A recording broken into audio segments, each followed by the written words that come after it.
पार नाही तव गुणा बसोनी माझी रसना हरिगुणा वर्णवी हरिगुण विशाळ पावन वदवी तू कृपा करून मी मूढमती दीन म्हणून किव भाकितसे तुमचा प्रसाद झाली अपूर्ण हरिगुण वर्णिन मी जाण एका वंदितसे चरण सद्गुरूंचे आदरे स्वये भानुजो भानुआराधियला तयाचे कुळी दीपकू दिव्य झाला हरी भक्तीला गोनितारी समस्ता नमस्कार माझा सद्गुरु एकनाथा आदिनारायण विध्यत्रिनाथ दत्त जनार्दन श्री एकनाथ शरण शरण एकनाथ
श्रीमंत शेखनाथ महाराजांचा अभंग आज कीर्तन सेवेकरता निवडलेला आहे।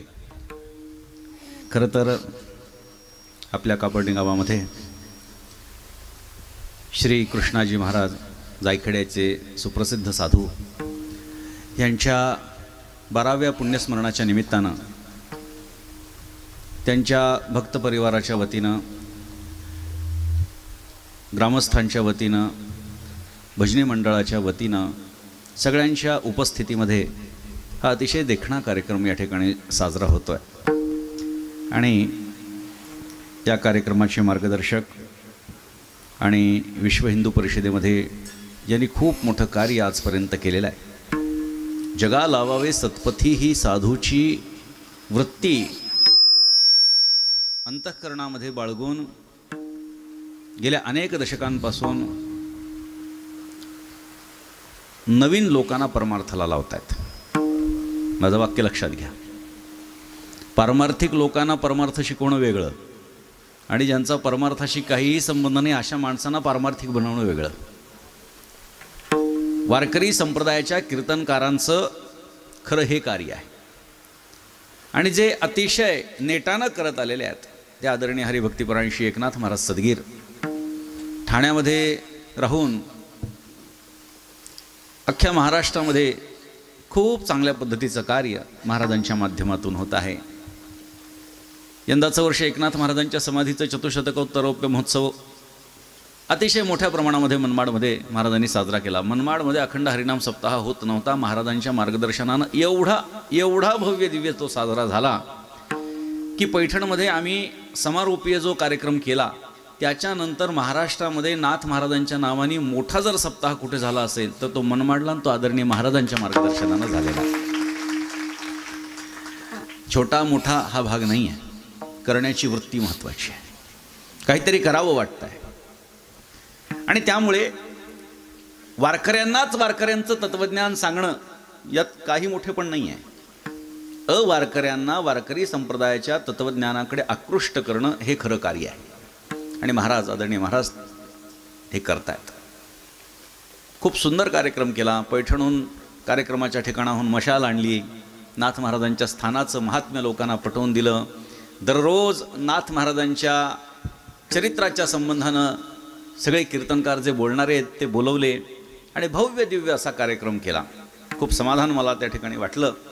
खरं तर परिस्थिती अशी होती की अनेक ठिकाणी कार्यक्रमामध्ये महाराजांचे आणि आमचे कार्यक्रम एका ठिकाणी असायचे, परंतु प्रत्यक्ष भेट नव्हती। परंतु या गेल्या 2-5 वर्षांमध्ये महाराजांचा संबंध प्रत्यक्ष आला आणि अतिशय सुंदर कार्यक्रम त्यांचा साजरा झाला। आताही हा कार्यक्रम अतिशय सुंदर आहे। आदरणीय हरिभक्तीपरायण प्रशांत महाराज पाटील हे देखील विश्व हिंदू परिषदेचं कार्य करत आहेत आणि त्यांच्या पुढाकारातून हा कार्यक्रम या ठिकाणी खरं म्हणजे होतो आहे.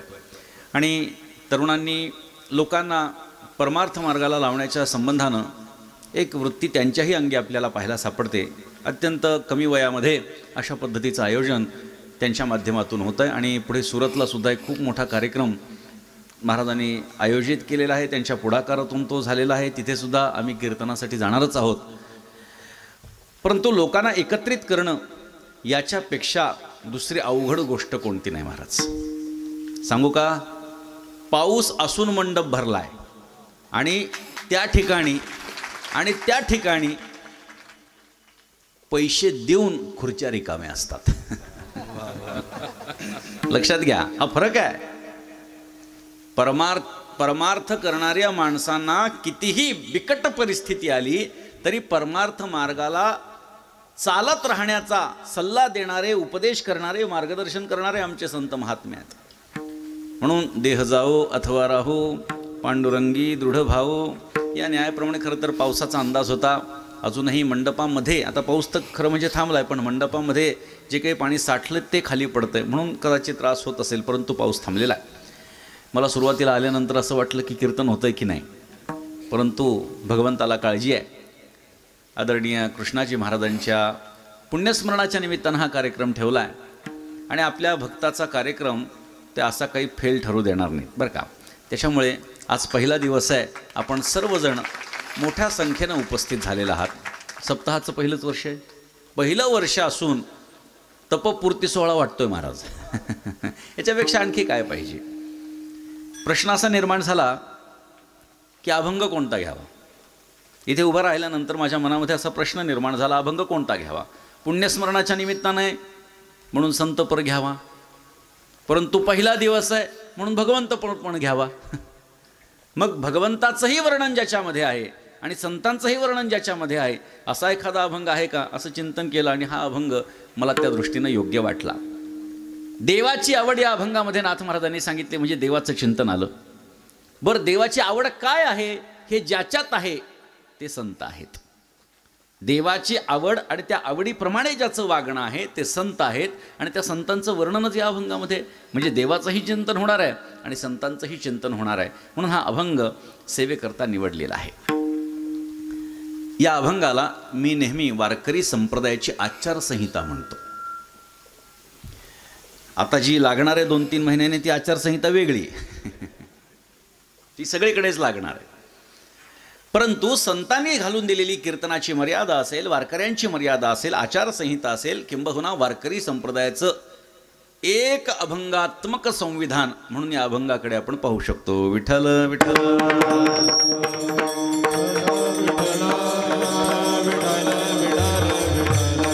वारकरी संप्रदायाचं संविधान लिहित असताना एकनाथ महाराज पुढे आले.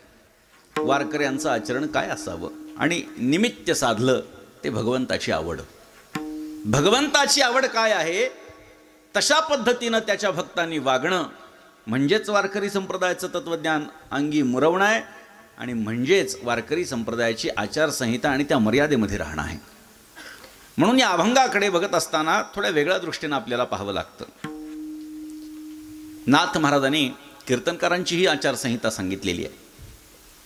सगुणचरित्रे परमपवित्रे सादर वर्णावी, सज्जन वृंदे मनोभावे आधिवंदावी, संत संगे अंतरंगे नाम बोलावे, कीर्तन रंगी देवा सन्निध सुखे डोलावे, भक्ती ज्ञानाविरहित इतरा गोष्टी न कराव्या, प्रेम भरे वैराग्याच्या युक्ती विवराव्या, जेणेकरून अंतरी मूर्ती ठसावी श्रीहरीची, ऐसी कीर्तन मर्यादा आहे संतांच्या घरची. संतांच्या घरची कीर्तन मर्यादा नाथ महाराजांनी सांगितली आहे. भगवंताच्या व्यतिरिक्त इतर कोणाचाही संबंधानं काही बोलायचं नाही, बोलण्याची नाही. आता देवाविण काही तच्चिंतनम तत्कथनम अन्योन्यम तत्प्रबोधनम, गातो एका ध्यातो एका अंतर्बाह्य पाहतो एका, अगुणी एका सगुणी एका गुणातीत देखो एका, जनी एका वनी एका निरंजनी देखो एका, संत जना पढिये एका जनार्दनाकडे एका. त्या एकाचंच चिंतन करायचं आणि त्या एकाचं चिंतन केल्याच्या नंतर त्याच्या संबंधानं अंतःकरणामध्ये प्रेम निर्माण होतं आणि मग प्रेम निर्माण झाल्याच्या नंतर आपण ज्याच्यावरती प्रेम करतो त्याला जी आवडणारी गोष्ट आहे ती करण्याचा आपण प्रयत्न करणं अपेक्षित असतं. माझं ज्याच्यावरती प्रेम आहे त्याला काय आवडतं त्याप्रमाणे जर का मी वागत असेल तर मीही त्याला आवडायला लागेल. या भूमिकेप्रत नाथ महाराज आलेले आहेत. आणि म्हणून त्याला भक्ती करणं आवडतं. भक्तीचं स्वरूप काय याचं चिंतन स्वतंत्रतेनं आपल्याला मांडता येईल. परंतु भगवंताची आवड ही नाथ महाराज या अभंगामध्ये सांगतायत. भगवंताची भक्ती काय आहे, या क्रिया ज्या नाथ महाराजांनी या अभंगामध्ये सांगितलेल्या आहेत या सगळ्या भक्तीच्या क्रिया आहेत. ही सगळी भक्तीची लक्षणं आहेत. भक्तीच्या अनेक व्याख्या या आपल्याकडे पाहायला सापडतात. सगळ्या धर्मशास्त्रामध्ये बघा, कुठे ना कुठेतरी संतांच्या वाङ्मयामध्ये अनेक ठिकाणी भगवंताची भक्ती काय आहे याच्या संबंधानं मोठं चिंतन आलेलं आहे. मधुसूदन सरस्वतीने भक्ती म्हणजे काय हे सांगत असताना असं सांगितलंय, धृतस्य भगवत धर्मा धारावाहिकतंगता सर्वेशे मनसो वृत्तिर्भक्तिरित्यभिधीयते. आचार्यांनी त्यांनी सांगितलं, मधुसूदन सरस्वतींनी सांगितलंय, आपलं अंतःकरण भगवंताच्या चरणापाशी असं लागावं ज्याप्रमाणे तेलाची धार आहे. बस तात्पर्य सांगतो आपल्याला. तेलाची धार ज्याप्रमाणे अखंड असते, पाण्याच्या धारेमध्ये आणि तेलाच्या धारेमध्ये फरक आहे. आपण जेव्हा बरणीमध्ये ते तेल ओततो तेव्हा त्या पिशवीतून ते पडत असताना सलगतेनं पडत असतं. अशी सलगता जी आहे ती भगवंताच्या चरणापाशी लागावी, याला मधुसूदन सरस्वती भक्ती असं म्हणतात. अनेक व्याख्या आहेत. नारद भक्तिसूत्रामध्ये तर 3-4 जणांच्या संबंधानं नारदांनी आपल्याला व्याख्या सांगितलेल्या आहेत. कथादिश्विती गर्गाचार्यांच्या दृष्टीनं भगवंताची कथा करणं म्हणजे भक्ती आहे. आत्मरत्य विरोधिने ते शांडिल्य, आत्मस्वरूपाच्या विरोधाचा व्यापाराचा त्याग करून भगवत चरणापाशी अंतःकरण आपलं स्थिर राहणं याला भक्ती म्हणतात. पूजादिश्वानुराग इति पाराशर्य, भगवंताची श्रद्धेनं पूजा करणं ही भक्ती आहे असं मत पाराशर अर्थात पराशर ऋषींचे पुत्र भगवान व्यासांचं मत आहे.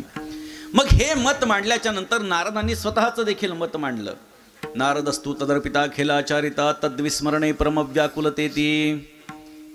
नारदांनी असं सांगितलं की आपले सगळे जे कर्म आहेत, आपल्या सगळ्या ज्या गोष्टी आहेत त्या भगवत चरणापाशी अर्पण करायच्या. भगवंताचा क्षणभर जरी वियोग झाला तरी फुटो पाहे हृदय, अशा पद्धतीची अंतःकरणामध्ये भावना निर्माण झाली. किती खरी भक्ती आहे असं नारदांनी भक्तीचं लक्षण सांगितलेलं आहे. जाऊ द्या, भक्तांनी भक्तीचं लक्षण सांगितलं यात काही विशेष नाही. भगवंताची काय व्याख्या आहे हे देखील आपण पाहिलं पाहिजे. अहर्निशी माझी कथा, अहर्निशी माझी वार्ता, अहर्निशी माते ध्याता भक्ती तत्वता ती नाव. नाथ महाराजांनी सांगितलं, अखंड माझ्याच बद्दल बोलायचं आहे, माझीच कथा करायची आहे, अखंड माझ्याच बद्दल गायन करायचं, अखंड माझ्याच बद्दल चिंतन करायचं आहे, आणि याला भक्ती म्हणतात असं भगवंतानं भक्तीचं लक्षण सांगितलेलं आहे. मग अशा प्रकारची जी भक्ती आहे ती जो करत असतो तो भगवंताचा भक्त आहे. आणि भगवंताचा भक्त म्हणजे भगवंताला प्रिय. अंतःकरणामध्ये आपल्या उपास्याशिवाय दुसऱ्या कोणाचंही चिंतन करायचं नाही, त्या एकाचंच चिंतन करायचं. आणि म्हणून संतांनी वारंवार सांगितलेलं आहे, अनेक ठिकाणी आपलं लक्ष ठेवण्यापेक्षा एक केंद्री आपलं लक्ष असलं पाहिजे. एक धरीला चित्ती आम्ही रखुमाई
चित्ती आम्ही रखुमाईचा पती. संतांची एक निष्ठता ही वाखाणण्याजोगी आहे. संतांचं जीवन हे आपल्यासारखं नाही, संतांची भक्ती ही आपल्यासारखी नाही. सोमवार आला की महादेव, मंगळवार आला की देवी, बुधवार आला की विठ्ठल, असं नाही आहे संतांचं. एकाचीच उपासना करायची. नाथ महाराजांचा एक फार सुंदर अभंग आहे. विठ्ठला वाचून अनेकांचे ध्यान, नाही आम्हा चिंतन दुजियाचे, आमुचे कुळीचे विठ्ठल दैवत, कुळधर्म समस्त विठ्ठल देव, विठ्ठला वाचुनी नेणो क्रिया कर्म, विठ्ठला वाचुनी धर्म दुजा नाही, एका जनार्दनी विठ्ठल भरला भरुनी उरला पंढरीये.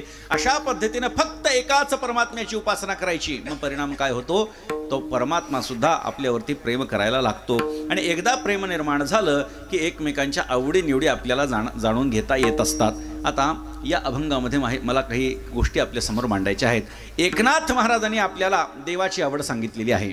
मुद्दा असा आहे की देवाची आवड एकनाथ महाराजांना माहीत असण्याचं कारण काय आहे. बरं, देवाला आवड असू शकते का याचंही चिंतन होणं गरजेचं आहे. जेव्हा तो निर्गुण निराकार स्वरूपामध्ये असतो तेव्हा त्याला कुठल्याही प्रकारची आवड निवड संभवत नसते.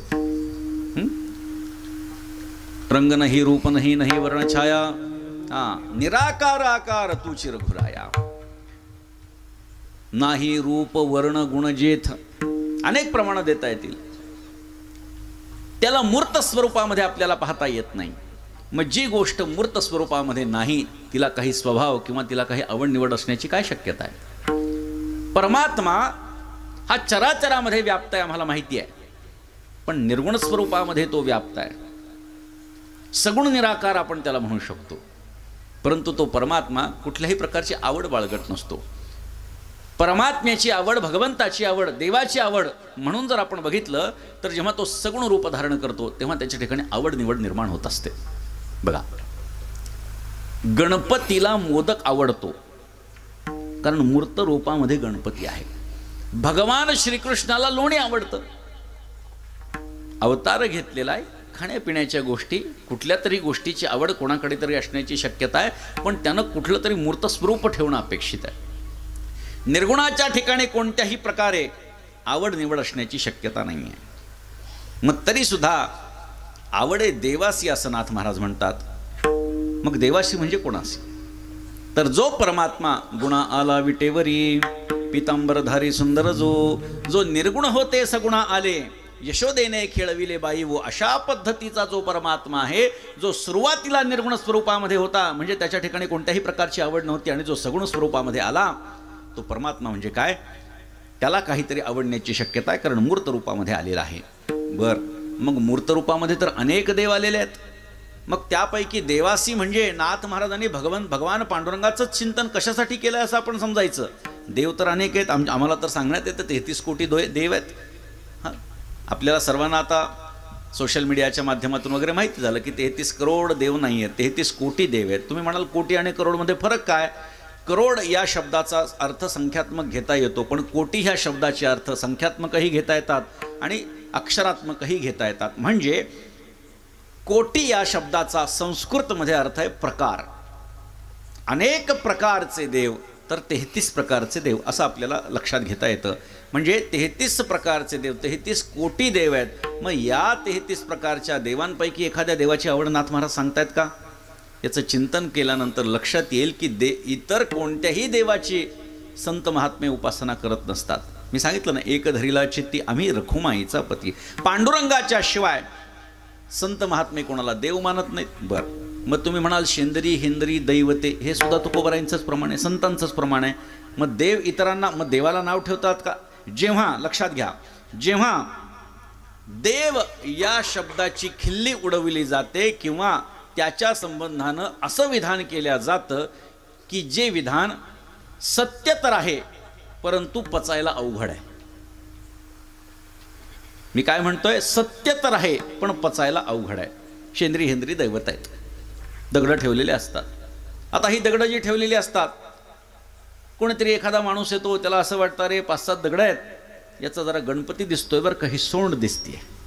बाजारात जातो, शेंदूर आणतो, तेलात कालवतो, मस्तपैकी त्याला फासून देतो, नमस्कार करतो. हात चिकट असतात, कुठं पुसायचे, बाजूच्या दगडाला पुसून निघून जातो. एक देव तयार झाला.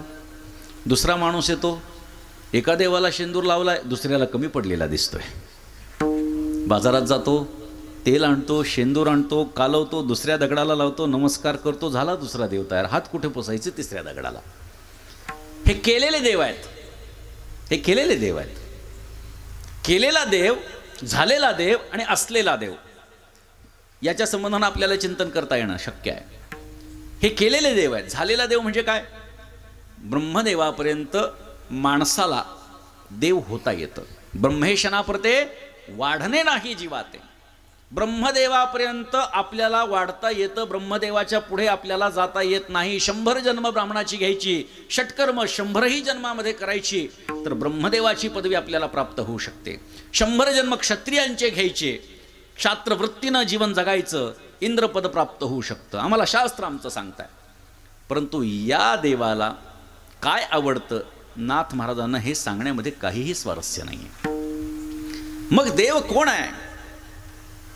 केलेल्या देवांच्या संबंधानं चिंतन करण्याचं काही कारण नाही, झालेल्या देवांच्या संबंधानेही चिंतन करण्याचं काही कारण नाही. पण असलेला देव जो आहे तोच संतांना मान्य आहे.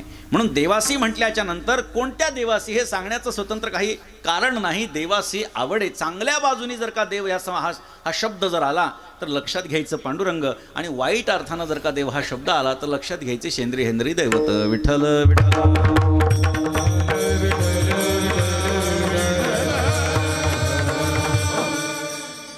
देवाला काय आवडतं याचं चिंतन आपण करतोय. पण आपला मुद्दा महत्वाचा असा आहे की एकनाथ महाराजांना कसं माहिती की देवाला काय आवडतं? काय कारण आहे?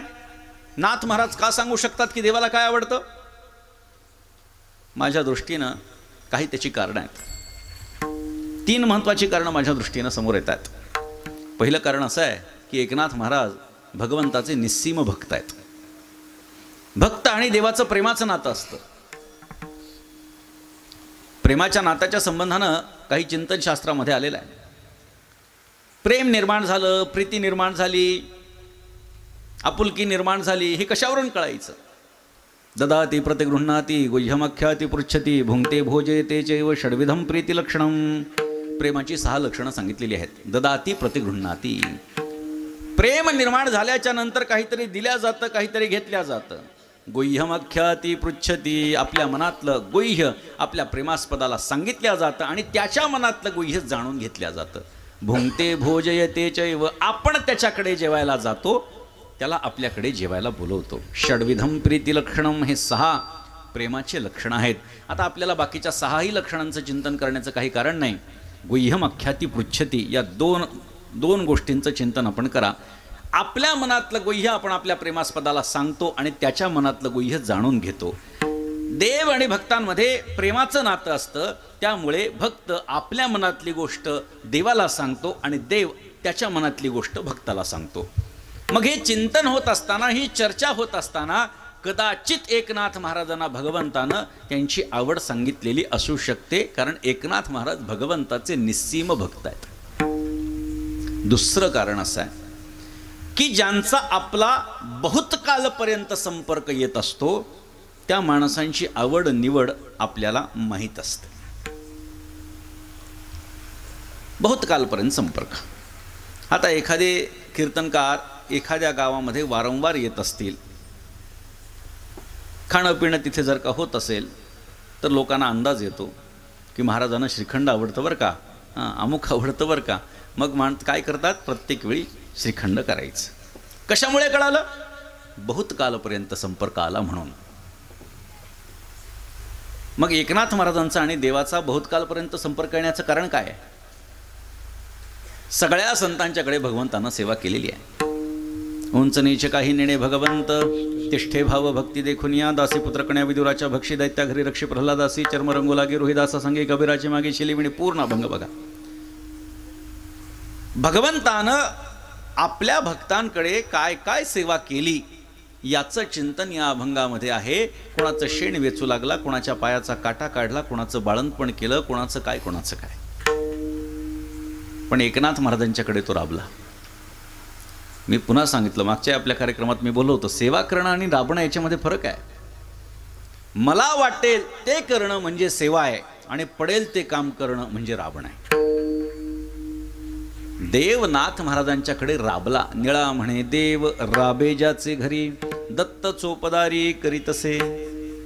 नाथ महाराजांच्याकडे देव राबला. बर, एका प्रसंगापुरता, एका दिवसापुरता, एका महिन्यापुरता, एका वर्षापुरता, एका दशकापुरता, एका तपापुरता नाही, तब्बल 3 तप, 12 असे 36 वर्ष परमात्मा नाथ महाराजांच्याकडे राबला. सुरुवातीचे 12 वर्ष नाथ महाराजांच्या कीर्तनामध्ये टाळ घेऊन सेवा करायची, विठ्ठल नाम धारण करून. त्याच्या पुढचे 12 वर्ष केशव हे नाम धारण करून नाथ महाराजांना देवपूजेमध्ये मदत करायची. त्याच्या पुढचे 12 वर्ष नाथ महाराजांच्या रांजणामध्ये श्रीखंड्या हे नाम धारण करून पाणी भरण्याची सेवा करायची. द्वारकेची मूर्ती एकनाथा घरी, पाणी वाहे हरी कावडीने, श्रीखंड्या चंदन उगाळून करी, वस्त्रगंगा तिरी धूत असे, सेवेसी तत्पर उभा ठाई ठाई, देवपूजे समयी तिष्ठत असे, निळा म्हणे देव राबे ज्याचे घरी, दत्त चोपदारी करीत असे. परमात्मा नाथ महाराजांच्याकडे रावला. आजही ते त्या खुणा आपल्याला पैठणमध्ये पाहायला सापडतात. आपल्यापैकी बरीच मंडळी पैठणला येत असतील. नाथ महाराजांची 2 मंदिरं आहेत. समाधी मंदिर आहे गोदावरीच्या काठावरती, तिथे जास्त लोक येतात. परंतु नाथ महाराजांचा वाडा बऱ्यापैकी लोकांना माहिती नसतो. नाथ महाराजांचा वाडा, जिथे नाथ महाराज राहत होते, अख्खं आयुष्य ज्यांनी जिथे व्यतीत केलं, तो नाथ महाराजांचा वाडा आहे. आणि तिथे नाथ महाराजांचं देवघर आहे. मी नेहमी सांगतो, आपल्या घराच्या देवघरावरून आपलं घर किती मोठं आहे हे आपल्याला लक्षात घेता येतं. नाथ महाराजांचं देवघर आपल्या मंडपा एवढं आहे बरं का. नाथ महाराजांची श्रीमंती बघा किती आहे. आपल्या मंडपा एवढं नाथ महाराजांचं देवघर आहे. मग जर देवघर एवढं असेल, घर किती मोठं, श्रीमंती किती, याचं चिंतन करा. नाथ महाराज श्रीमंत होते. परमात्मा नाथ महाराजांच्याकडे राबला, 36 वर्ष राबला. जिथे परमात्म्याची चरण लागली, जिथे नाथ महाराजांनी ज्या विजयी पांडुरंगाची पूजा केली, ते विजयी पांडुरंगाची मूर्ती त्या ठिकाणी आहे. पंढरपूरला पालखीमध्ये ज्या पादुका जातात, त्या पादुका त्या ठिकाणी देवघरामध्ये ठेवलेल्या असतात. त्याचबरोबरीनं तो रांजण आहे की ज्यामध्ये भगवंतानं शिखंड्याच्या रूपामध्ये पाणी भरलं आहे. ती सहाण आहे की ज्याच्यावरती प्रत्यक्ष भगवंतानं चंदन उगाळलेलं आहे भगवंताला लावण्यासाठी. गंमत बघा, चंदन उगाळून कोण देत आहे? श्रीकृष्ण म्हणजे महाविष्णू. बरं, कोणाला उगाळून देतोय? नाथ महाराजांना. नाथ महाराज म्हणजे महाविष्णू. बरं, कोणाला लावायला? पांडुरंगाला. पांडुरंग म्हणजे कोण? महाविष्णू. नाथ महाराज म्हणतात, आता कैसे मी पूजू देवा, माझी मजसे होतसे सेवा. चंदन उगाळून देणारा महाविष्णू, ज्याला उगाळून देतोय तो महाविष्णू, जो लावतोय तो महाविष्णू, आणि जो लावून घेतोय तोही महाविष्णू. गंमत आहे नाथ महाराजांच्या चरित्रातली. असे अनेक स्थान त्या मंदिरामध्ये आहेत. ज्या खांबाला टेकून नाथ महाराज प्रवचन करत होते, तो पुराण खांब तिथे आहे. ज्या खांबामध्ये प्रत्यक्ष भगवान श्रीकृष्ण गुप्त झाले, तो उद्धव खांब तिथे आहे. अशा पद्धतीनं तो परमात्मा नाथ महाराजांच्या वाड्यामध्ये राबला. बहुत काळपर्यंत संपर्क आला. सांगू का, नाथ महाराजांच्या पत्नी आईसाहेब गिरिजाबाईंना श्रीखंड्याचं लग्न लावून द्यावं वाटावं इथपर्यंत संबंध आलेला. ज्याचा बहुत कालपर्यंत संबंध येत असतो, त्याच्या आवडी निवडी आपल्याला कळणं अपेक्षित असतं. बायकोला पहिल्या वर्षी सगळ्या गोष्टी नवऱ्याला काय आवडतात हे सांगता येणार नाही, परंतु भरपूर वर्ष निघून गेले तर मात्र तिला लक्षात येतं की आपल्या नवऱ्याला हे आवडतं, हे खायला आवडतं, हे घालायला आवडतं. ह्या सगळ्या गोष्टी या आपल्या नवऱ्याच्या काही वर्षानंतर बायकोला कळायला लागतात. हां, पुरुषांना आयुष्यभर बायकोला काय आवडतं हे कळत नाही, हा भाग वेगळा आहे. बहुत कालपर्यंत संबंध आला तर आवड निवड शक्य असते, माहीत असणं शक्य असतं. नाथ महाराजांच्याकडे परमात्मा एवढा राबला, 36 वर्ष राबला. आणि म्हणून एकनाथ महाराजांना माहिती झालं की भगवंताला काय आवडतं. तिसरं आणि महत्त्वाचं कारण, एकनाथ महाराज हे स्वतःच देव आहेत, स्वतःच महाविष्णू आहेत. मग स्वतःची आवड त्यांना सांगता येणार नाही का? भानुदासाचे कुळी महाविष्णूचा अवतार,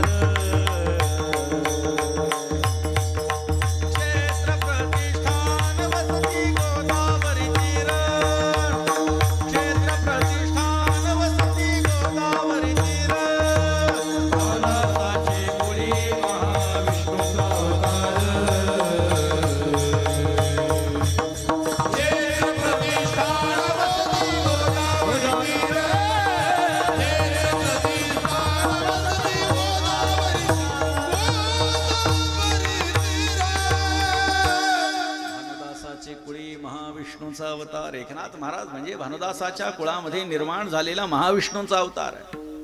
प्रत्यक्ष परब्रह्म भानुदासाचे कुळी स्वये वनमाळी अवतरले निळोबाराय सांगतात. एकनाथ महाराज म्हणजे प्रत्यक्ष महाविष्णू आहेत. मग महाविष्णूला स्वतःला काय आवडतं हे सांगता येणार नाही का? म्हणून एकनाथ महाराज देवाची आवड सांगू शकतात. त्याची महत्त्वाची 3 कारणं. एकनाथ महाराज देवाचे भक्त आहेत आणि त्या भक्त आणि देवामध्ये प्रेमाचं नातं असतं, त्याच्यामध्ये विचारांची देवाणघेवाण होते आणि म्हणून एकनाथ महाराजांना देवाला काय आवडतं हे सांगता येणं शक्य आहे. दुसरं कारण, बहुत कालपर्यंत ज्यांच्याशी संपर्क आपला होत असतो त्याच्या आवडीनिवडी आपल्याला कळायला लागत असतात, म्हणून एकनाथ महाराजांना माहिती देवाला काय आवडतं. तिसरं आणि महत्त्वाचं कारण, एकनाथ महाराज स्वतःच देव आहेत, त्यामुळे त्यांना स्वतःची काय आवड आहे हे सांगता येणं शक्य आहे आणि म्हणून एकनाथ महाराज देवाची आवड सांगतात. आता ही देवाची जी आवड आहे ही सांगत असताना प्रश्न खरं तर निर्माण होतो की स्वतःच्याच आवडीनिवडीमध्ये गर्क असणारे तुम्ही आम्ही देवाच्या आवडीकडे कसं काय वळू शकतो? मला काय आवडतं, मला हे आवडतं, मला हे आवडत नाही. समाजात आपण माणसं पाहतो की नाही, मला हे चालत नाही, मला हे चालतं, फक्त माझा माझा विचार आहे. परंतु नाथ महाराजांसारखे संत स्वतःचा विचार करत नाहीत, भगवंताचा विचार करतात. देवाला काय आवडतं याचं चिंतन करतात. खरं तर प्रत्येकाची काही ना काहीतरी आवड असते, प्रत्येकाची काही ना काहीतरी आवड असते. अगदी छोटासा जीव जरी आपण बघितला, बरं मुंगीला काय आवडतं? बरोबर, तुम्हाला सांगितलंय का मुंगीने मला साखर आवडती म्हणून? नाही ना, नाही सांगितली. मग तुम्हाला कसं कळालं? तिची क्रियाच तिची आवड दर्शवत असते. पोपटाला काय आवडतं? पेरू, मिरची पण आवडते, बरोबर. पोपटाने कधी सांगितलंय मला हे आवडतं म्हणून? नाही, त्याची क्रिया दर्शवत असते त्याला काय आवडतं. प्रत्येकाची काही ना काहीतरी आवड आहे. बरं जाऊ द्या, ज्ञानोबारांची फार सुंदर ओवी आहे. ज्ञानोबारांचं लक्ष कुठे जाईल सांगता येत नाही. ज्ञानोबारांसारख्या उपमा अलंकार जगाच्या पाठीवरती आपल्याला कुठे पाहायला सापडणार नाही आणि नाथ महाराजांसारखं रूपक अलंकार जगाच्या पाठीवर आपल्याला कुठे पाहायला सापडणार नाही. ज्ञानोबारांचं लक्ष गायीच्या स्तनावर बसलेल्या गोचिडाकडे गेलं. पाहे पा दूध पवित्र आणि गोड, पाशी त्वचेची या पदरा आड, परी ते अभेरून गोचिड अशुद्ध काय न सेविती. ज्ञानोबारांनी सांगितलं, लक्ष गेलं गायीच्या स्तनांवर बसलेल्या गोचिडाकडे. बरं, स्तनांच्या आत काय असतं? दूध. ज्ञानोबाराय सांगतात ते दूध कसं आहे? पवित्र आणि गोड आहे. बरं, त्या गोचिडापासून त्याचं अंतर काय आहे? काहीच नाही. पाशी त्वचेची या पदराड, पदराच्या पलीकडे त्वचेच्या पलीकडे दूध आहे आणि त्याच्यावरती गोचिड बसलेला आहे. ज्ञानोबारायांनी सांगितलं परी ते अव्हेरून, म्हणजे त्या पवित्र आणि दुधाचा अव्हेर करून त्याचा त्याग करून ते गोचिड रक्तपित नाही का? अशुद्ध म्हणजे रक्त, रक्तपित नाही का म्हणजे रक्त ही त्या गोचिडाची आवड सांगितली. म्हणजे जगातल्या प्रत्येक जो जीव म्हणून जन्माला आलेला आहे त्याची प्रत्येकाची काही ना काहीतरी आवड आहे हे आपल्याला लक्षात घेता येतं. अनेक अनेक उदाहरणं देता येतील आपल्याला. सशाला गाजर आवडतं नाही का? सगळ्या प्राण्यांची आवड सांगत नाही बसणार मी, उदाहरणादाखल मी सांगून पुढे जातो. म्हणजे प्रत्येक जीव जो आहे तो काही ना काहीतरी आवड धारण केलेला आहे. माणसाची पण काय आवड असू शकते, बरोबर. माणसाला सुद्धा काहीतरी आवडायला पाहिजे, आवडतच असतं. बरं, काय आवडतं? मी आता तुम्हाला विचारलं तुम्हाला काय आवडतं, संभ्रम निर्माण झाला ना की कशाच्या बाबतीत काय आवडतं असं विचारायचं आहे का महाराजांना? बरोबर.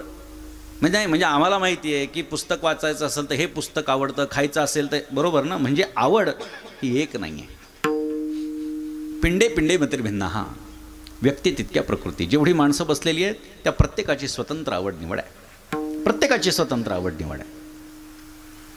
तरी सुद्धा मी असा प्रश्न केला तुम्हाला काय आवडतं, मग तुम्ही मला प्रतिप्रश्न केला की कशातलं काय आवडतं. मी तुम्हाला उत्तर दिलं तुम्हाला खायला काय आवडतं. तुमचा पुन्हा प्रश्न काय आला? प्रत्येकाच्या मनात उत्तर काय आलं?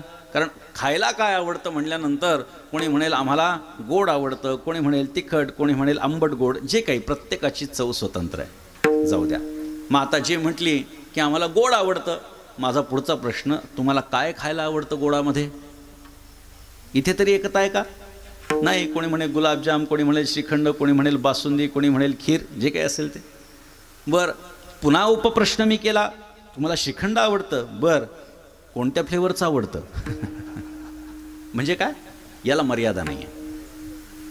तुम्ही कितीही खोलामध्ये गेलात तरी तुम्हाला प्रश्नावर प्रश्न येऊ शकतात, पण तुमची आवड हीच आहे असं तुम्ही सांगू शकत नाहीत. प्रत्येकाची स्वतंत्र आवड आहे. त्या पद्धतीनं माणसाची आवड काय आहे तर माणसाची आवड एक सांगता येत नाही. पण तरी सुद्धा बर्ड आय व्ह्यूनी बघितलं, वरून सिंहावलोकन ज्याला मराठीमध्ये म्हणतात, तर माणसाला एकच गोष्ट आवडते, संसार. सगळं आलं त्याच्यामध्ये. संसार या शब्दामध्ये सगळ्या गोष्टी आल्या. माणसाला संसार आवडतो. बरं, संसार आवडतो म्हणजे काय? संसारातल्या सगळ्या गोष्टी आवडतात. आवडतात म्हणजे काय? त्या संबंधाने आसक्ती. हां, इथे मला पैसा आवडत नाही असं म्हणणारा कोण आहे? अहो, जगायचं म्हटल्यानंतर पैसा लागतोच. बरं, संतांनी काही सांगितलं नाही पैसे कमवू नका, कमवा पण जोडून या धन.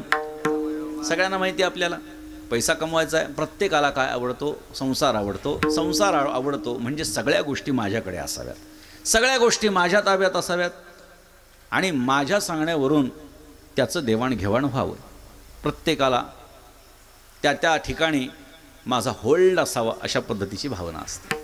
माझ्याकडून पैसा जायला नको, मला पैसा मिळावा, तो कायम मिळावा. बरं, ज्यांच्याकडे पैसा आहे ते सुखी आहेत असं जर आपण म्हणलं तर ही व्याख्या खरी ठरू शकते का? तर अजिबात नाही. आपण जाणकार श्रोते आहात. अब्जावधी रुपये ज्यांच्याकडे आहेत त्यांना अजून असं वाटतं की मी अजून कमवावं. आहे त्याच्यामध्ये ते समाधानी नाही आहेत. बरं, जे प्राप्त आहे त्याच्या संरक्षणाची चिंता आहे, जे प्राप्त आहे त्याच्या वृद्धीची चिंता आहे. झोप लागत नाही, रात्र रात्र म्हणे झोप लागत नाही. गोळ्या खाल्ल्या तरी झोप लागत नाही, तरी सुद्धा आसक्ती सुटत नाही. हिंदीमध्ये मी नेहमी सांगतो एक फार सुंदर वाक्य आहे, जो आसक्ती है वो जा सकती है. पण आपल्याला सोडायची नाही. आपण मदारीचा माकड आहे, लक्षात ठेवा. पूर्वीच्या काळामध्ये माकड पकडण्याची काय पद्धत असायची तर झाडामध्ये जी ढोली असते म्हणजे एक असं गोल भाग असतो आणि त्याच्यात असं थोडंसं छिद्र असतं. ते छिद्र असं ते निवडतात की माकडाचा रिकामा हात त्याच्यामध्ये जाईल एवढ्या आकाराचं ते छिद्र निवडतात. जिथे माकडं असतात त्या ठिकाणी ते फुटाणे घेऊन जातात. माकडांचं लक्ष आहे या माणसांच्या हातात फुटाणे आहेत. काय करतो काय करतो, आम्हाला द्यायला आला काय, प्रत्येकाची अपेक्षा. पण तो काय करतो, त्या ढोलीमध्ये ते टाकतो, निघून जातो. निघून गेला की सगळीच सगळी माकडं त्या फुटाण्यासाठी धावतात. जो जास्त आसक्त आहे तो आधी हात घालतो, मुठभर उचलतो आणि हात काढायला जातो तर हात अडकून बसतो. का? फुटाणे पकडलेत. पण त्या माकडाला काय वाटतं की मला आतून कोणीतरी धरलंय. माकडाला वाटतं मला आतून कोणीतरी धरलंय. याला आतून कोणीतरी धरलं का याने आत काहीतरी धरलं, याने आतमध्ये काहीतरी धरलं. हात ओढण्याचा प्रयत्न करतो, हात निघत नाही. बाकीचे माकडं परेशान होऊन निघून जातात. मदारी येतो, हातावर फटका मारतो, निघून जातो. याची परिस्थिती आशा सुटेना देव भेटेना. फुटाणे तर पाहिजेत आणि हात तर निघाला पाहिजे, जमत नाही. बरं, जे पकडलेले आहेत मुठीत ते तरी मिळतात का? फटका देतो, निघून जातो. दुसरं माकड येतं ते घेण्याचा प्रयत्न करतो, तो पुन्हा पकडायला येतो. म्हणजे काय? त्या माकडासारखी आपली परिस्थिती आहे. काय ती करावी मोलाची माकडे, नाचताती पुढे संसाराच्या, नाचताती पुढे संसाराच्या. काय ती करावी मोलाची माकडे, नाचताती पुढे संसाराच्या, नाचताती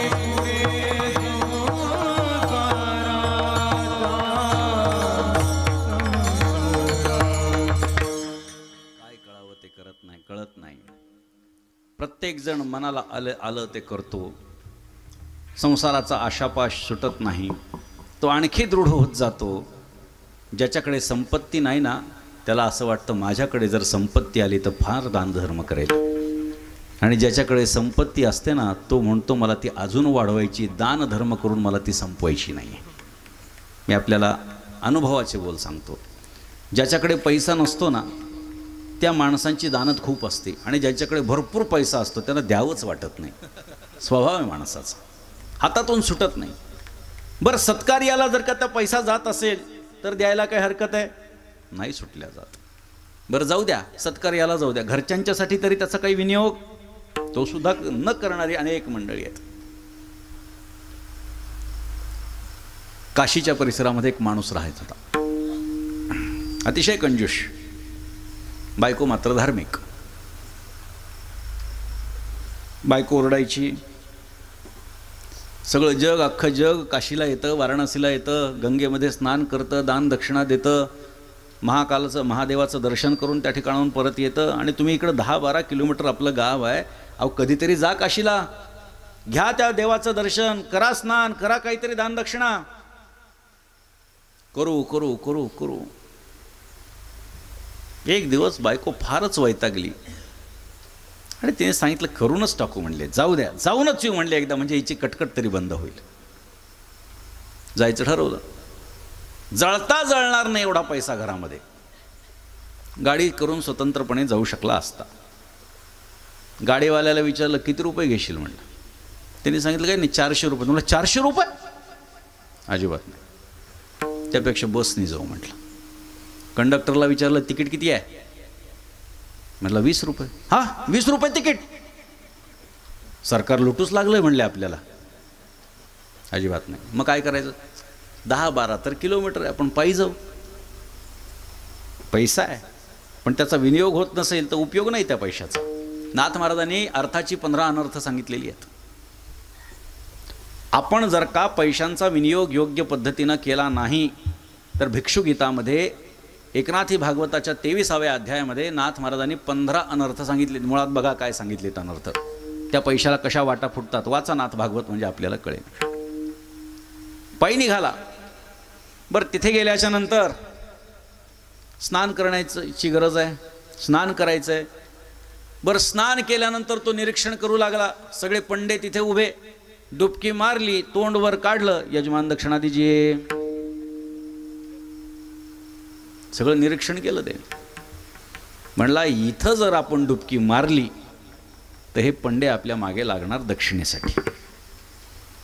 बरं, आपण आपल्यापैकी बरेच जण काशीला गेले असतील. 84 घाट आहेत तिथे.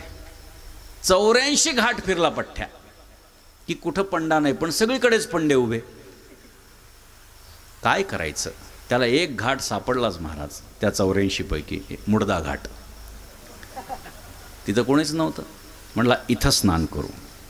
बरं, इथं स्नान करायचं, आणि स्नान केल्याच्या नंतर जर डुबकी मारली, 3 डुबक्या मारल्या तर ते 3 डुबक्या मारेपर्यंत कोणी येईल, त्यापेक्षा एकच डुबकी मारायची म्हणे. बरं, डुबकी मारली की अंग पुसत बसायचं नाही, अंग पुसेपर्यंत एखादा पंडा यायचा, तसंच निघायचं, अंगावरतीच कपडे वाळून टाकायचे म्हणला. पण त्याच्या आधी एकदा बघून घेऊ कोणी आहे का. सगळा घाट फिरला, इकडे तिकडे कोणी लपलंय का, बसलंय का बघितलं, कोणी दिसलं नाही. म्हणजे क्षणामध्ये एक डुबकी मारून पळत सुटू म्हणे इथून. गेला पाण्यामध्ये. आता त्याची बायको बिचारायची धार्मिक सात्विक, त्यामुळे भगवंताला तिची दया आली.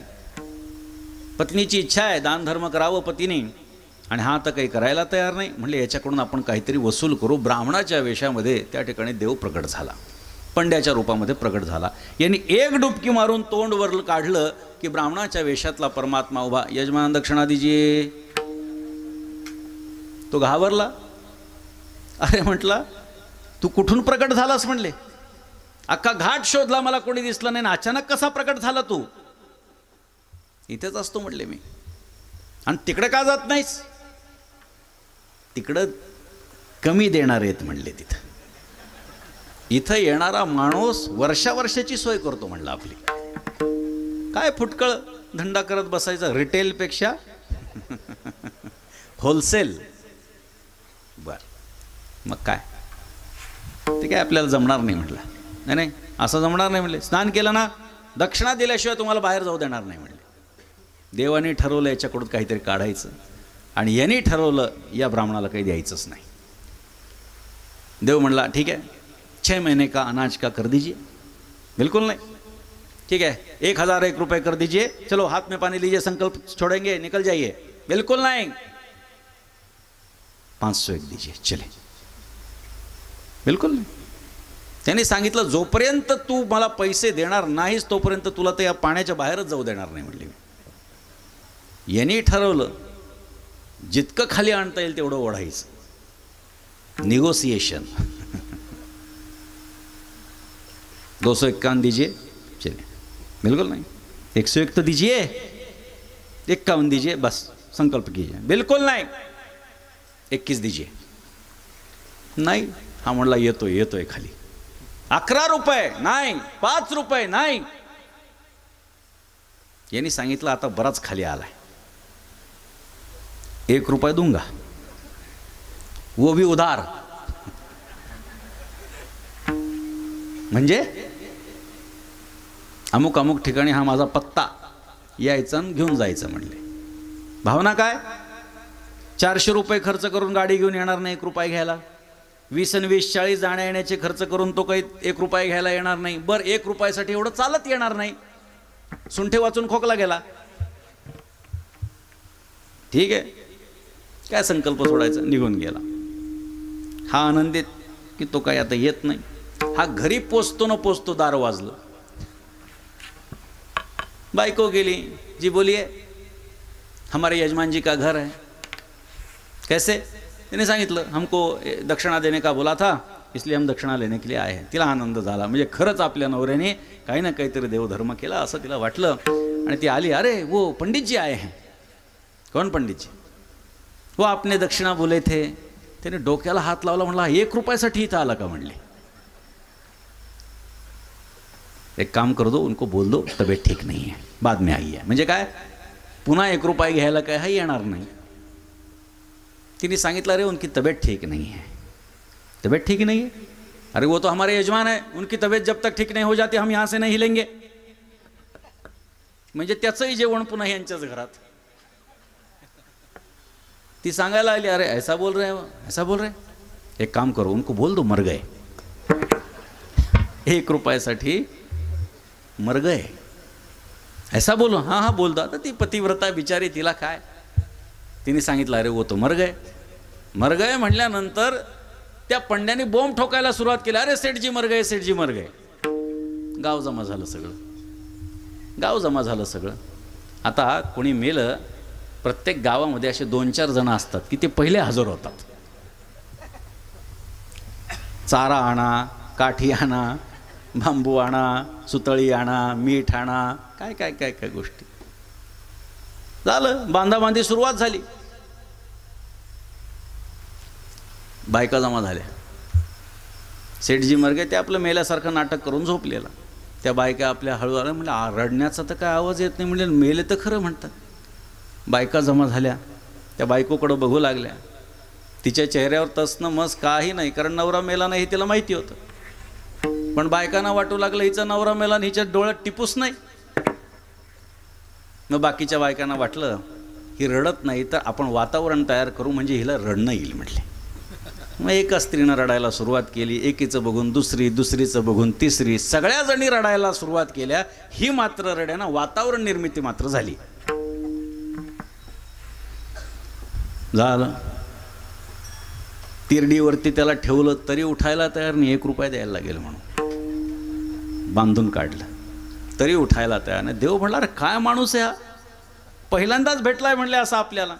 1 रुपयासाठी एवढं झालं. बांधेपर्यंतही काही नाही. आता खांद्यावर उचललं महाराज. राम नाम सत्य निघाली यांची दिंडी.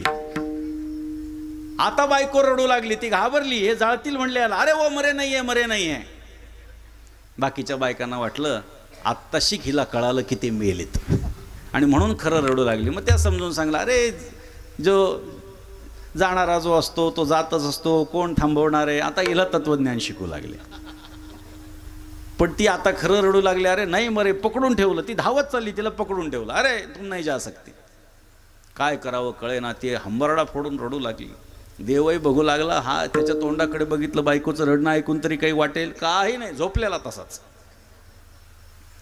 घेऊन गेले स्मशानामध्ये, चिता रचली तरी उठायला तयार नाही, 1 रुपया द्यायला लागेल म्हणून चितेवरती ठेवलं. आता देव मात्र घाबरला, म्हणलं आता जर का आपण मध्ये पडलो नाही तर याला जिवंत जाळतील म्हणले. गर्दी जमा झालेली, हटिए हटिए हटिए, ये हमारे यजमान है, हमें उनके कान में मंत्र कहना है. सगळेजण बाजूला सरकले. पंड्याच्या रूपातला देव आला आणि सांगू लागला, सेठजी मैं भगवान हूँ, पंडा नहीं हूँ. आग खुली आहे. त्यांनी एक डोळा उघडला आणि पंडा दिसला, पुन्हा डोळे बंद केले. 1 रुपयासाठी. देव म्हणला अवघड आहे. देवांनी सांगितलं, आँख मत बंद कीजिए, मैं प्रत्यक्ष परमात्मा हूँ. त्यांनी आपलं मूळ रूप धारण केलं आणि त्यांनी सांगितलं, बाबा तुझ्यासारखा माणूस आत्तापर्यंत पाहिला नाही, आता तू मला काही दे नको, मीच तुला काही देतो, माग म्हणे काय मागायचं ते. क्षणात डोळे उघडले. सांगितलं, जो 1 रुपया कबूल केला होता तेवढा माफ करा म्हणजे झालं म्हणजे. विठ्ठल विठ्ठल.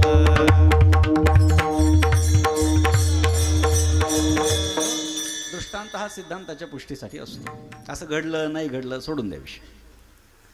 आसक्ती किती असावी पैशाच्या संबंधाने? एवढी आसक्ती की आपल्याही देहाला आपण पैसा वापरत नाही. दानधर्म करावा, पैशांचा विनियोग चांगल्या गोष्टींसाठी करणं अपेक्षित आहे. पण माणसाला काय आवडतं? संसार आवडतो. जसं प्रत्येकाची काही ना काहीतरी आवड आहे, तशी संतांची पण काही आवड असू शकते की नाही? संतांनाही काहीतरी आवडतं. आवडे पंढरी, आवडे पंढरी, आवडे पंढरी, भीमा पांडुरंग. आवडे पंढरी, आवडे पंढरी, आवडे पंढरी, भीमा पांडुरंग. आवडे पंढरी, आवडे पंढरी, आवडे पंढरी, भीमा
गोष्टी आवडत असतात. आवडे पंढरी, भीमा पांडुरंग, चंद्रभागा लिंग पुंडलिक, किंवा आवडे हे रूप गोजिरे सगुण पाहता लोचन सुखावले. संतांची आवड ही देवाच्या शिवाय दुसरी काही नाही. म्हणजे प्रत्येकाला काही ना काहीतरी आवडतं. मग सगळ्यांनाच जर काहीतरी देहधारी लोकांना आवडत असेल तर परमात्मा जेव्हा देह धारण करतो, जो निर्गुणातून सगुणामध्ये येतो, मग त्यालाही काहीतरी आवडत असेल. मग त्याला काय आवडतं? महाराज सांगतात अभंगाच्या पहिल्या चरणात, आवडे देवासी, आवडे देवासी, तू ऐका प्रकार, तू ऐका प्रकार. आवडे देवासी, आवडे देवासी, तू ऐका प्रकार, तू ऐका प्रकार. आवडे देवासी,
देवासी तो ऐका प्रकार.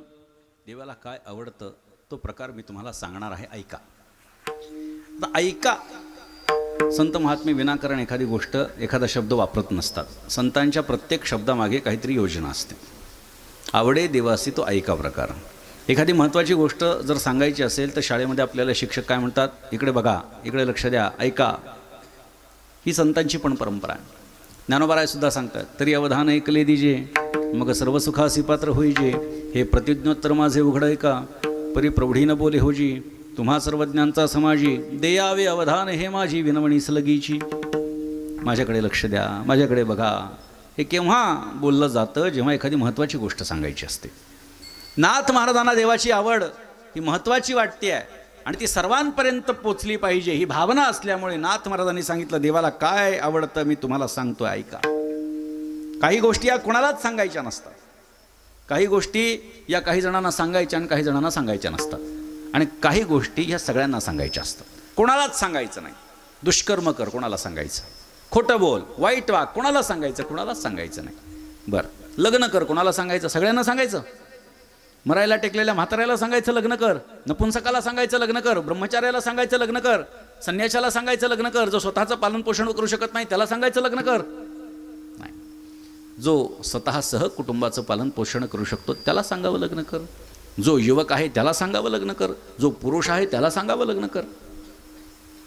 काही गोष्टी ह्या सगळ्यांनाच सांगायच्या नसतात, त्या कोणाला तरी सांगायच्या असतात आणि कोणाला तरी सांगायच्या नसतात. आणि काही गोष्टी अशा असतात की ज्या सगळ्यांना सांगायच्या असतात. सगळ्यांना सांगता येण्यासारखा परमार्थ आहे. परमार्थ हा सगळ्यांनी करायचा आहे म्हणून या रे लहान थोर, या ते भलते नारी नर करावा विचार न लगे चिंता कोणासी. सकळासी येथे आहे अधिकार, भगवंतानं सुद्धा सांगितलंय. उभारुनी बाह्या सकळ आश्वासन, या रे 18 वर्ण पंढरीसी. सगळ्या वर्णांना, सगळ्या जाती धर्मातल्या लोकांना भगवंत आवाहन करतोय की पंढरपूरला या. परमार्थ हा सगळ्यांनी करण्यासारखा आहे आणि म्हणून सगळ्यांनी करता येण्यासारखा परमार्थ आहे. नाथ महाराज सामान्य लोकांनाही सांगतायत, विशेषही लोकांना सांगतायत की देवाची काय आवड आहे मी तुम्हाला सांगतोय, ऐका. आवडे देवासी तो ऐका प्रकार. प्रकार ऐका. याच्यावरून आपल्याला लक्षात घेता येतं की एक गोष्ट सांगणार नाहीत, अनेक गोष्टी सांगणार आहेत. पण सर्वप्रथम कोणती गोष्ट आवडते? नामाचा उच्चार रात्रंदिवस. रात्रंदिवस नामाचा उच्चार करायचा. अखंड भगवंताचं नामस्मरण करत बसायचं. जेव्हा जेव्हा शक्य असेल तेव्हा तेव्हा देवाचं नाव घ्यायचं. तुम्ही म्हणाल सतत जर देवाचं नाव घेत बसलं तर आमचा उद्योग धंदा, शेतीवाडी, नोकरी धंदा कोणी बघायचा, अभ्यास कोणी बघायचा? याचं तात्पर्य असं आहे, फक्त नाम घेत बसायचं नसतं, तर क्रिया करत असताना नाम घ्यायचं असतं. कामामध्ये काम काही म्हणा राम राम. कामामध्ये काम काही म्हणा राम राम. कामामध्ये काम काही म्हणा राम राम.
कामामध्ये काम काही म्हणा राम राम. जाईल भवश्रम, सुख होईल दुःखाचे, दुःख जाऊन सुख प्राप्त होणार आहे. कधी? कामामध्ये काम. देवाचं नामस्मरण घ्यायचं आहे. कधी घ्यायचं? कधी पण घ्यायचं. हरिबोला देता हरिबोला घेता, हसता खेळता हरिबोला, हरिबोला गाता हरिबोला खाता, सर्व कार्य करिता हरिबोला. हरिबोला एकांती हरिबोला, लोकांती देहत्यागांती हरिबोला. हरिबोला भांडता हरिबोला, कांडता उठता बैसता हरिबोला. हरिबोला जनी हरिबोला, विजनी एका जनार्दनी हरिबोला. कोणतीही क्रिया करत असताना आपण भगवंताचं नामस्मरण केलं पाहिजे. देवाची आवड काय आहे? नाम. त्याला त्याचं आवडतं बरं का. त्याची पूजा नाही केली तरी चालेल, पण त्याचं नाव घेतलेलं त्याला आवडतं. सांगू का देवाला त्याचं नाव का आवडतं? कारण त्याच्यापेक्षाही त्याचं नाव मोठं आहे म्हणून. आपल्याला सर्वांना माहिती आहे, अनेक दृष्टांत त्या संबंधात देता येतील, पण आपली वेळ संपत आलेली आहे. देवापेक्षाही देवाचं नाव मोठं आहे. तुझ्या नामाचा महिमा तुझं नकळे मेघश्यामा, तुका म्हणे आम्हा जन्मगोड यासाठी. कमोदिनी काय जाणे तो परिमळ, भ्रमर सकळ भोगी तसे तैसे तुझं ठावे नाही, तुझे नाम आम्हीच ते प्रेम सुख जाणू. कमळाला आपला सुगंध माहीत नसतो म्हणे. तुकोबारायांचं अभंग आहे सुंदर. कमळाचा सुगंध जाणून घ्यायचा असेल तर कमळ होऊन चालत नाही, भ्रमर व्हावं लागतं. तसं हनुमंतरायाने भगवंताला सांगितलं, देवा तुझं नाव किती मोठं आहे हे जाणून घ्यायचं असेल तर तू होऊन चालत नाही, त्याच्यासाठी मी व्हावं लागतं. भगवंतापेक्षाही भगवंताचं नाम श्रेष्ठ आहे. एक सुंदर वचन हनुमंतरायांचं आहे. भगवंताचं नामस्मरण करत पायापाशी बसलेले अखंड नामस्मरण. प्रभू रामचंद्राने सांगितलं, रे हनुमंता, बुद्धिमतां वरिष्ठम सगळेजण तुला म्हणतात जगभरामध्ये, आणि शास्त्राचं एक वचन तुला कळत नाही, शास्त्राच्या काही गोष्टी तुला कळत नाही. म्हणले कुठला? त्यांनी सांगितलं, साध्याच्या प्राप्तीनंतर साधनेची निवृत्ती होत असते, हा शास्त्राचा साधा नियम तुला कळत नाही. म्हणजे देवा. त्यांनी सांगितलं, कापड नेहून पैठणला जर का बस असेल आणि पैठणला जायचं असेल तर बसमध्ये चढायचं आणि पैठण आल्यानंतर बसमधून उतरायचं तर पैठण मिळणार आहे. नाही कळालं म्हणले देवा. अरे बाबा म्हटले, मी तुझं साध्य आहे आणि माझं नाम तुझं साधन आहे. माझ्या नामाच्या माध्यमातून तू माझ्यापर्यंत पोचलेला आहेस. साध्य प्राप्त झालं, नामरूपी साधनाचा त्याग कर. काही गरज नाही माझं नाव घ्यायची. तेव्हा हनुमंतरायाने सुंदर उत्तर दिलं. हनुमंतरायाने सांगितलं, रामत्वत्वधिकं नाम इति मे निश्चला मतिः, त्वएकातारिता अयोध्या नामनाच भुवनत्रयम्. एक प्रभू रामचंद्र एक अयोध्येचा उद्धार करेल देवा, पण प्रभू रामचंद्राचं नाम हे त्रिभुवनाचा उद्धार केल्याशिवाय राहणार नाही. विठ्ठल विठ्ठल. म्हणून नामाचं महात्म्य, म्हणून संत महात्मे वारंवार आपल्याला नाव घ्यायला सांगतात. देवाचं नाव घ्या, देवाचं नाव घ्या. देवाच्या नामामध्ये एवढी ताकद आहे. नामनोस्ती यावती शक्ती पाप निर्हरणे हरे हे न तावत कर्तुम शक्नोती पातकम पातकी जनाहा. पापी आपल्या आयुष्यात जेवढं पाप करू शकत नाही तेवढं पाप घालवण्याची ताकद परमात्म्याच्या एका नामामध्ये आहे. आणि म्हणून परमात्म्याचं नामस्मरण हे भगवंताला आवडतं. स्वतःचं नामस्मरण त्याला आवडतं. म्हणून पहिली आवड सांगितली नामाचा उच्चार रात्रंदिवस. आणखी काय आवडतं? अभंगाचं दुसरं.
तुळसी बाळक गोपीचंद्र टिळा हृदय कळवळा वैष्णवांचा. पहिलं चरण हे त्याचं ध्रुवपद आहे अभंगाचं.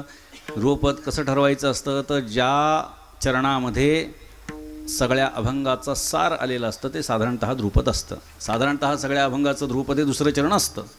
परंतु काही विशेष अभंग असे आहेत या अभंगासारखे की ज्याच्यामध्ये पहिल्या चरणामध्ये सगळ्या गोष्टी स्पष्टपणे मांडलेल्या आहेत आवडे देवासी तो ऐका प्रकार. मी तुम्हाला देवाची काय आवड आहे हे सांगणार आहे, काय प्रकार आहे तो ऐका.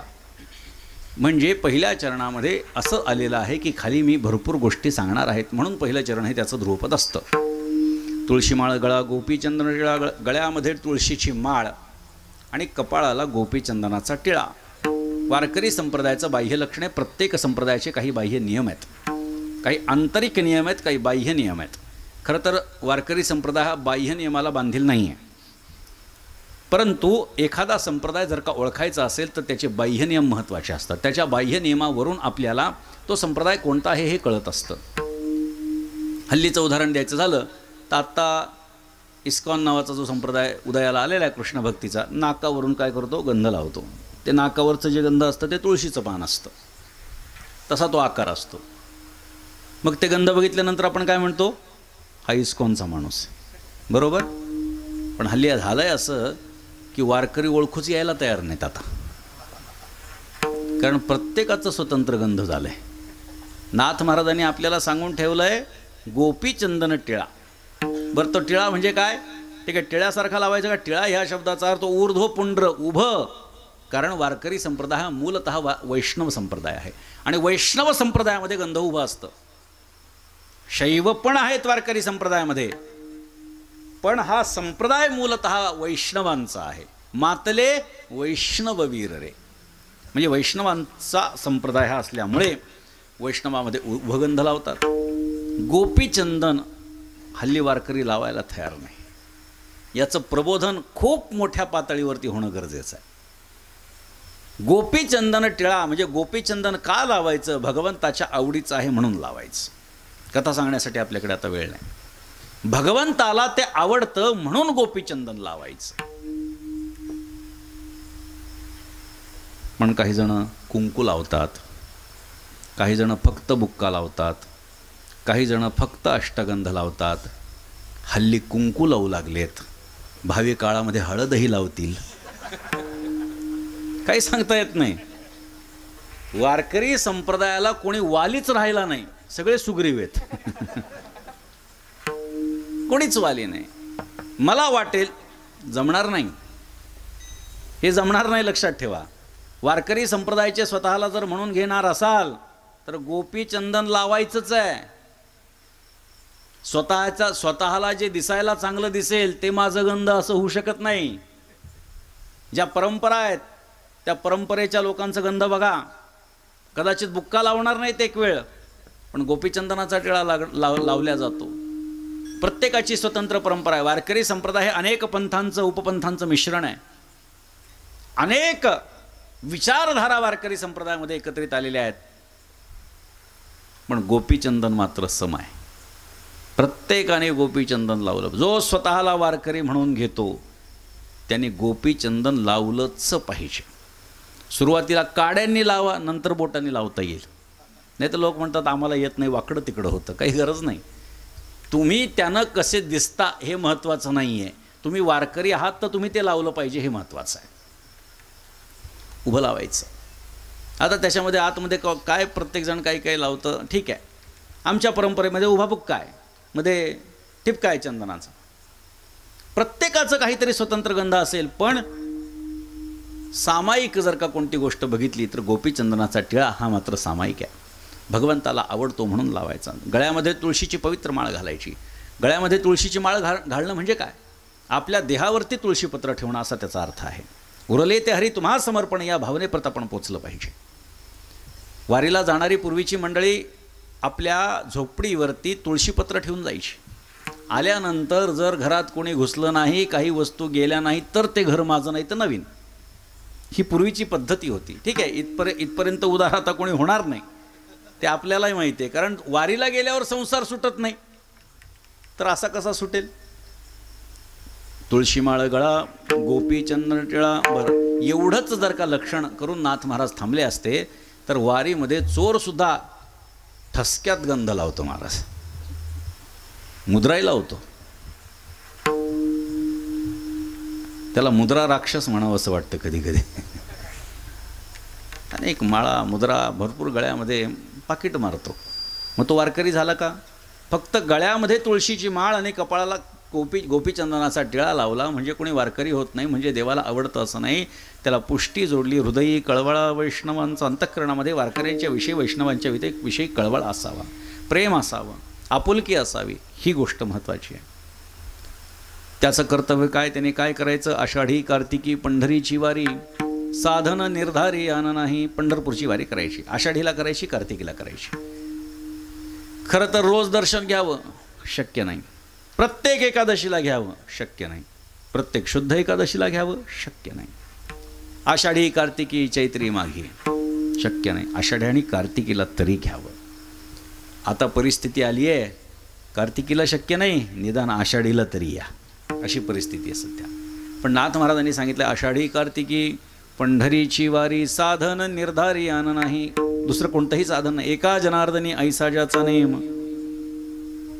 गळ्यामध्ये तुळशीची माळ, कपाळाला गोपीचंदनाचा टिळा, वैष्णवांच्या विषयी प्रेम, आषाढी आणि कार्तिकी पंढरपूरची वारी, मुखामध्ये नामस्मरण, एका जनार्दनी ऐसा ज्याचा नेम, तो देवा परमपूज्य जगाच्या दृष्टीनं, भगवंताच्या दृष्टीनं तो पूज्य स्थानापाशी पोचत असतो.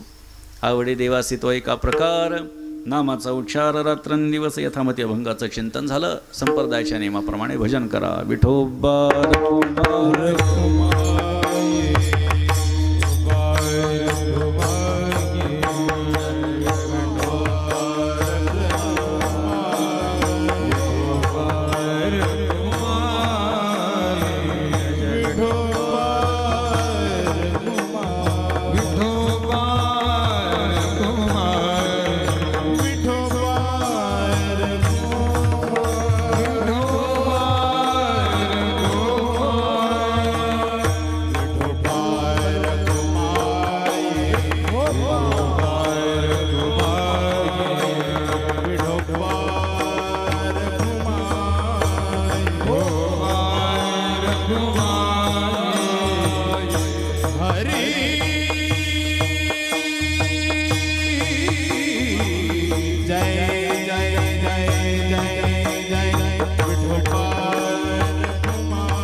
वाचितो एका प्रकार नामाचा उच्चार रात्रंदिवस. शांतीब्रह्म एकनाथ महाराजांच्या अभंगाचं यथामत आपण चिंतन केलं. आपली वेळ संपलेली आहे. हा अभंग घेण्याचा तात्पर्य किंवा कारण काय तर मी आपल्याला सुरुवातीला सांगितलं. ज्यांच्या पुण्यस्मरणाच्या निमित्तानं हा कार्यक्रम आयोजित केलेला आहे ते या परिसरातले आणि त्यांच्यावरती श्रद्धा असणारे जायखेड्याचे मूलतः श्री कृष्णाजी महाराज यांचं 12वं पुण्यस्मरण आहे. देवाचंही चिंतन झालं. देव कोणाला म्हणतात आणि देवाला काय आवडतं. मग जे आवडतं ते ज्यांच्या जीवनात आहेत तशा पद्धतीचं आदर्श जीवन जगणारे म्हणजे श्रद्धेय वैकुंठवासी कृष्णाजी महाराज यांच्याकडे आपल्याला पाहावं लागतं. या सगळ्या गोष्टी त्यांच्या जीवनामध्ये आहेत. मागे त्यांच्या पुण्यस्मरणाच्या निमित्तानं जायखेड्याला जाण्याचा योग आला आणि त्या ठिकाणी नाथ महाराजांच्या अभंगावरती त्यांची पद्धत ज्ञानोबारायांचा हरिपाठ आणि नाथ महाराजांचा हरिपाठ याच्यावरतीच चिंतन प्रति महिन्याला त्या ठिकाणी होत असतं. आदरणीय अक्कासुद्धा आत्ता येऊन गेल्या आणि आपण सर्वजण या ठिकाणी आहेत. सगळी मंडळी आहेत. वेगवेगळ्या परिसरातली या परिसरातली जी विविध क्षेत्रातली मंडळी आहेत या ठिकाणी उपस्थित झालेली आहेत. धुळ्यामध्ये आल्यानंतर पाटील परिवाराने अतिशय सुंदर असं स्वागत केलं. त्याबद्दल कृतज्ञता व्यक्त करतो.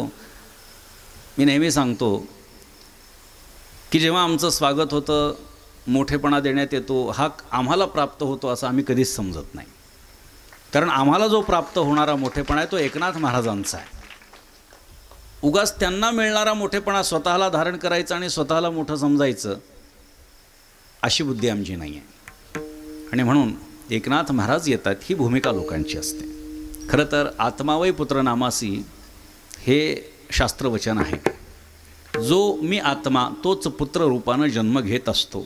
म्हणून ज्याच्या कुळामध्ये जो जन्माला येतो तो त्या कुळामध्ये जो मोठा माणूस झालेला असतो त्याचा अंशच असतो. हे मान्यच करावं लागतं.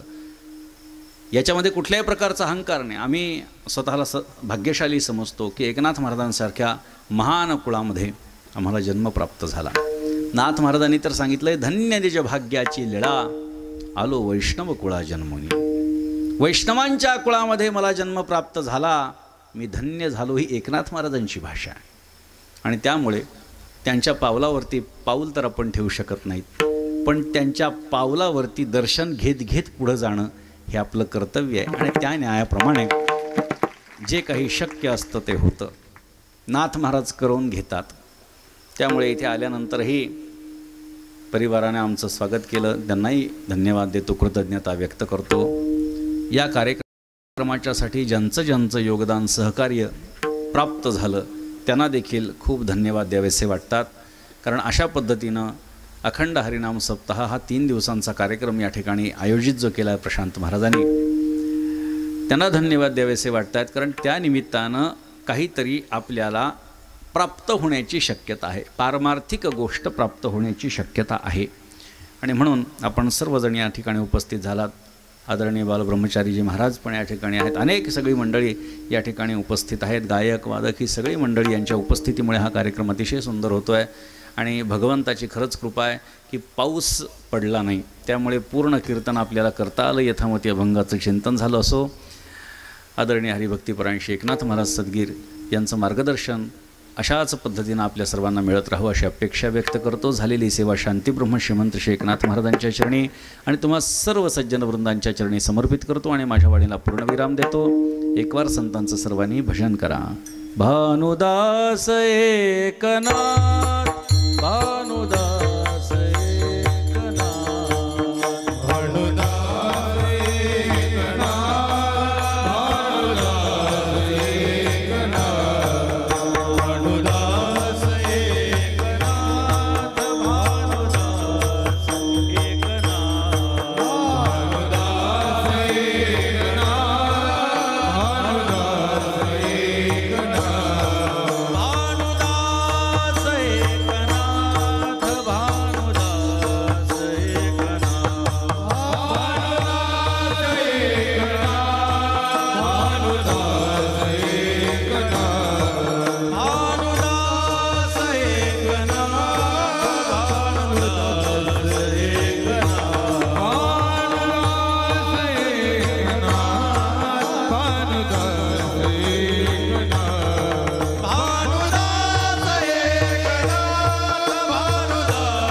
त्यामुळे आपण या ठिकाणी सुरक्षित आहोत.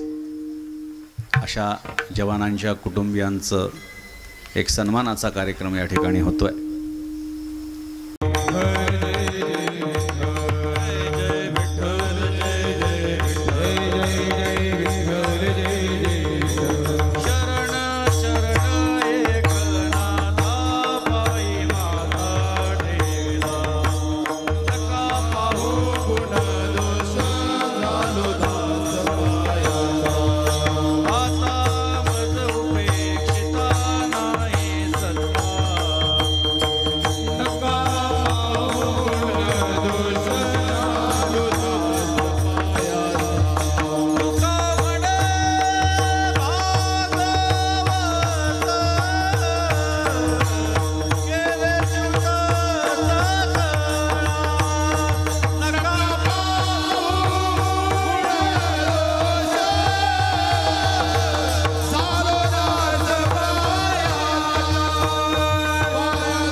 शांती ब्रह्म एकनाथ महाराज की जय.